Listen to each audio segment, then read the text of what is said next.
राम जी को भगवान मानते हैं सब लोग, अपनी अपनी आस्था हो सकती है, आप मानिए, कोई बात नहीं। हम लोग नहीं मानते वो अलग बात है, बट जिसको मानना है वो मानिए। उन्होंने एक औरत बचाई, अपनी ही एक औरत को उन्होंने बचाया और वो पुरुषोत्तम राम बन गए। हमारे देश की सारी औरतें जो जी पा रही है वो बाबा साहेब की वजह से जी पा रही हैं, उनकी वजह से सांस ले पा रही है, उनकी वजह से पढ़ लिख पा रही है, उन्हीं की वजह से हमें आजादी है, उन्हीं की वजह से हमारे मौलिक अधिकार है। तो एक्चुअल में तो हम बाबा साहेब को मानेंगे ना, और किसी को क्यों माने।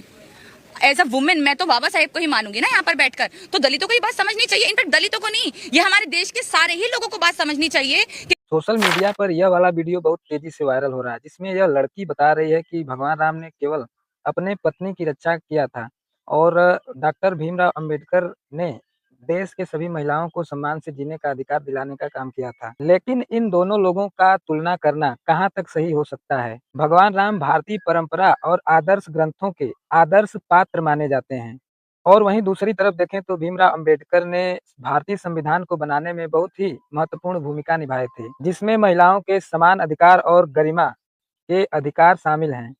महिलाओं के अधिकार को लेकर बहुत से सारे महापुरुषों ने अपना योगदान दिया था और भरपूर प्रयास किया था। सीख हमें यही लेना चाहिए कि महापुरुषों की आपस में तुलना करके विवाद बढ़ाने से बेहतर है कि उनके द्वारा किए गए आदर्शों और उनके द्वारा किए गए कार्यों से हमें कुछ न कुछ सीखने को मिले। हम सभी लोगों को उनके आदर्शों से, उनके सकारात्मक योगदानों से प्रेरणा लेना चाहिए और महिलाओं का भी सम्मान करना चाहिए। अपनी राय कमेंट में ज़रूर बताइए।